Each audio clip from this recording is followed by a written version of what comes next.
Hey, massive news yesterday once we got off the air. Mike McCarthy will be retained as the Dallas Cowboys coach. Obviously, you know Big Mike very well. You played for him in Green Bay. You won a Super Bowl under his leadership. What are your thoughts on Big Mike getting an opportunity to go back? And if you got to see any of the press conference, what are your thoughts on his mood right now? Seems like he's pretty He's bummed out. He's bummed out. Still bummed out. He's still a bit numb, as he said. It's raw. That's the thing.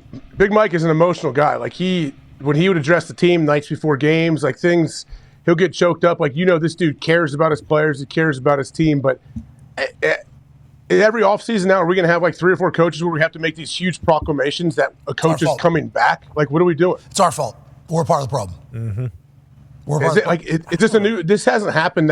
This seems like at least the most, I guess, egregious announcements of, hey guys, guess what? We're not firing this dude. We're bringing it back, and then you just open him up to even more criticism. I feel like it's everywhere. It's our fault. We're part of it. Sports media, daily sports talk, because we have to drive up some conversation. And normally with our particular program, we're like, this team can win a Super Bowl. Mm-hmm. So then fans' expectations get to the point of, we're supposed to win a Super Bowl. So when they don't, what happened? I was told this team was supposed to win a Super Bowl. We need to find the person that'll win us a Super Bowl this year, next year, year after. What? And I don't care. The year after that as well. Some teams have done it in the past, have been able to have sustained success at a massive rate quickly. That's what we want. Now, I appreciate fandom. I appreciate optimism. I appreciate that thought. But then social doesn't help either, because on social, these things like the gossip. So whenever you get on the same page as somebody, retweet, repost, we are supposed to win. Then here's this coach. He would be able to do this, what this guy can't do. And then blah, blah, blah, blah, blah. So it's our fault. It's our fault. But it's because the NFL is more hot, more popular.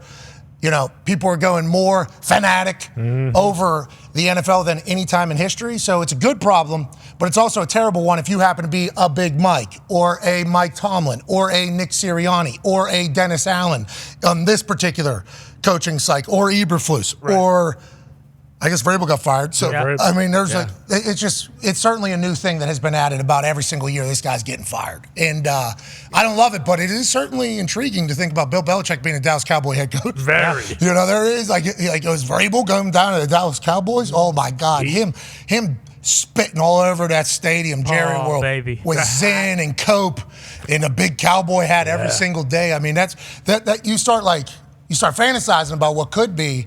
And then whenever it's announced, we're sticking with Big Mike, then everybody's like, this is boring. Why do they have to give all the reasons why they're sticking with the coach? Like, if I was an owner, I don't feel like I wouldn't feel obligated to lay out a list of why we haven't also talk about. I know, and Diggs has been fighting a good fight. And I agree with Diggs, what he's doing online, fighting with people, saying have a little bit of patience with these guys.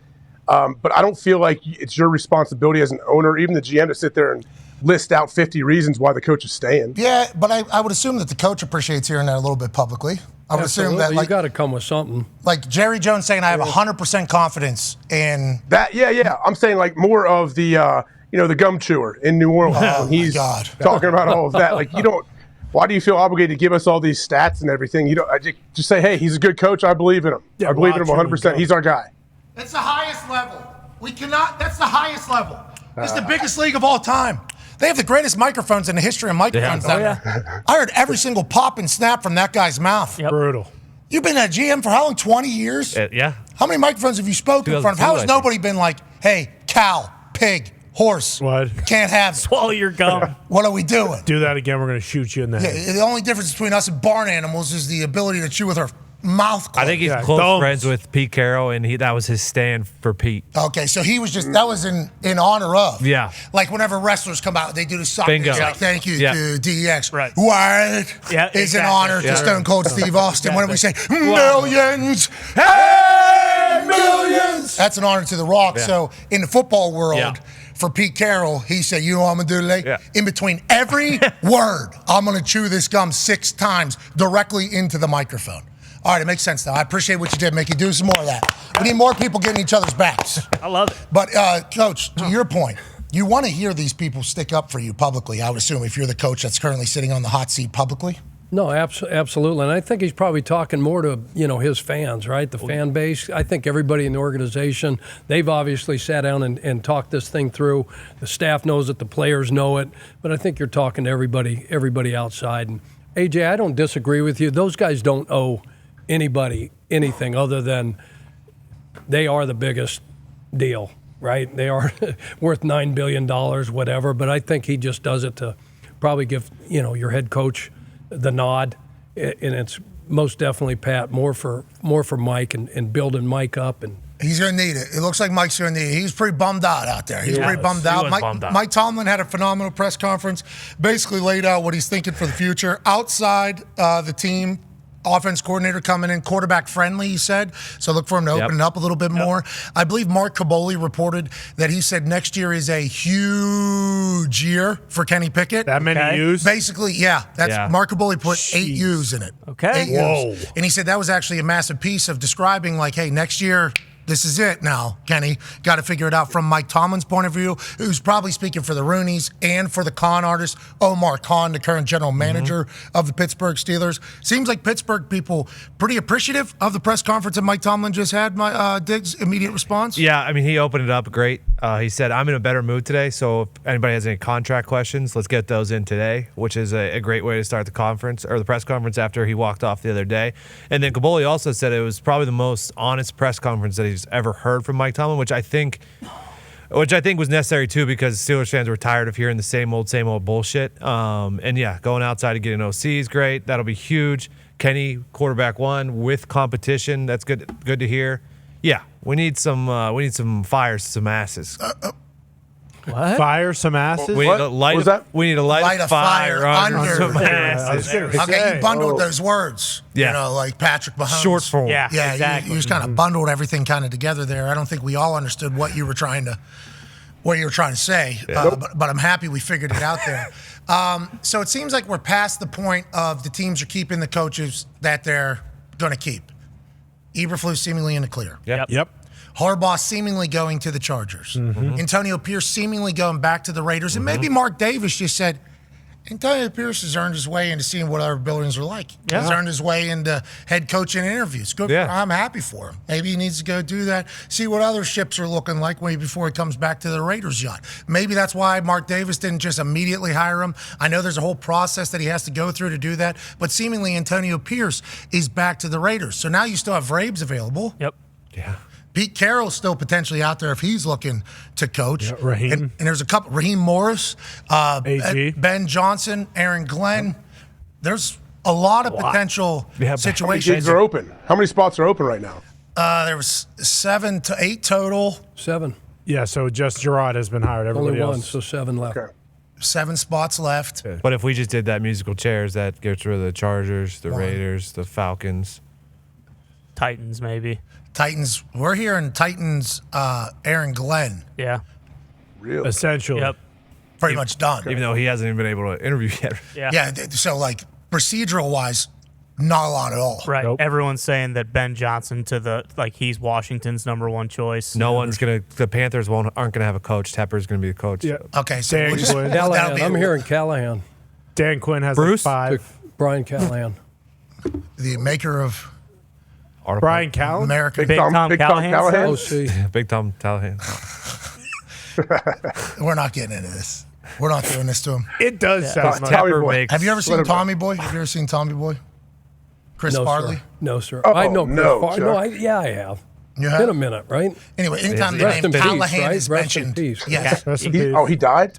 Chris Farley's very dead, yeah, Mm-hmm. which is a damn shame because, boy, he would have been right in my... Oh my God. Perfect for today. I was young when he passed. Yeah. You know, I didn't really get to experience him, but I'll watch his documentaries and highlights, and it's like, that would have been, I would have been... He was just getting started. Timeless, man. He's timeless. He still cares. Like, my kids, well, I watch Chris Farley movies with my kids, and it still holds up a bunch. They love him. Anyways, the Like Callahan... Belushi in my era. Yeah. Yeah. Very Rest in similar. peace. Kidding me? Yeah, So, R.I.P. Tommy Boy, though, Callahan, anytime we hear that name, that's who I'm going to immediately think of. You're talking about the Bengals OC, I believe. Is that who that is? Yes. Okay, so he's going Carolina?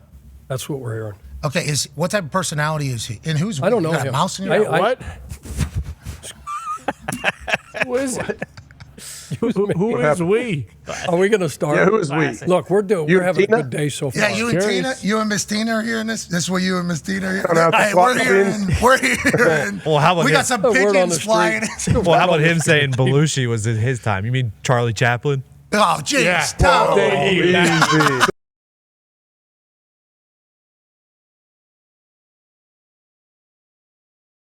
You made me do. Oh, man. Hope you're happy. I'm sorry, Coach. Hope you're I happy. mean, I Tone. expect that.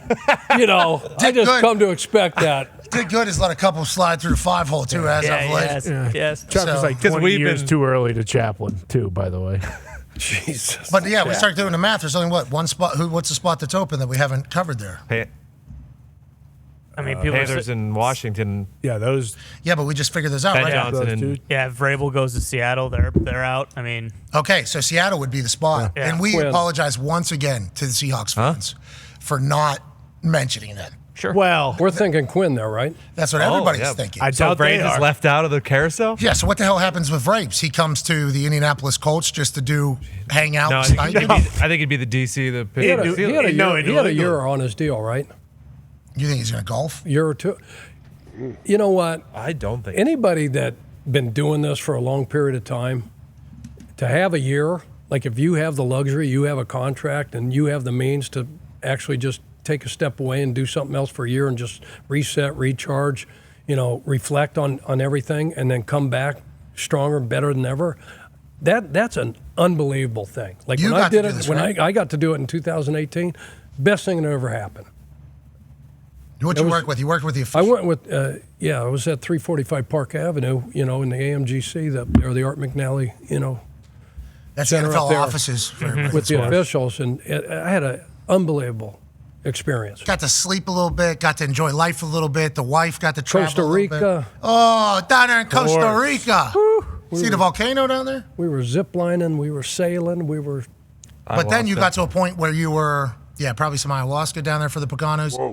Not another day. We're not diving into it. We don't need you to. Yeah. If you did ayahuasca, though, we would like to hear that story at some point. Yeah. Off season, though. Right. Off season, that's the time. If you're going to get paid for it, you have the resume that you're going to get a job later. Not a bad idea. Maybe just take a year to kind of chill. Maybe visit coaches. Remember Doug Peterson? Yeah. Doug Peterson took an entire training camp, building tour, kind of learned some stuff, had some days to himself. And then inevitably, both you, your wife, and your family are going to be like, yep, time to get back into coaching. And that's going to be the right time because you're going to Yeah. want to get back in there anyways. The way, I had a chance to go visit. My brother was coaching at the Texans. Billy O'Brien was the head coach there. I went to Alabama. Nick was gracious enough to let me come down there for a few days. So you just get to kind of work on yourself. Look at everything that you did good, look at everything that you did bad, and then look at everybody else and find out different ways, because there's always different ways to do everything. And you get to sleep easier. And do some family stuff and figure out like, okay, I need to get back to work. Do you think he'd be a coordinator? Or do you think, Vrabel obviously, and I think in all of our minds, is a head coach, but do you think he would be open to the idea of being coordinator? It got to be the right situation with the right head coach. So New England. And I'm not saying this as a Patriots fan. I'm actually saying, do you think that would be a place where Vrabel would be? And then Vrabes could help Gerard Mayo through a lot of shit, right? Yeah. Don't a lot of young head coaches? To have, excuse me, I'm sorry. No, go ahead. To have that in your building, in your office, like I had BA. So, like when stuff had come, first time head coach, right? Okay, knock on it. Hey, BA, if he wasn't golfing, he'd let me in. Okay, and Clyde wasn't far behind him, So I'd go in and to have an old sage like that, the wisdom and the experience that they have, and shut the door and say, hey, this is what's coming down the pike. What do you think? Have you been through a situation like it's invaluable? And that's why you see a lot of young coaches who have former head coaches on the staff. Now, you worry about potential looking over shoulder and maybe this is how I would do it instead of how this person's doing it. But I don't think Gerard Mayo has a personality where that's even possible from what I'm learning. Yeah, he actually said in his opening press conference, hey, I'm not looking for guys to echo. I want everyone to challenge me. I want other ideas. I want older guys. I want younger guys. And that was what he brought up with the Optum when he left the Patriots to go and do finance for 2 years. He talked about how what he learned there is hey, you need to listen to everybody, no matter how old they are, no matter what they are. And that's why Vrabel, it feels like, would be someone, because he wouldn't just be a yes man, and he doesn't want that.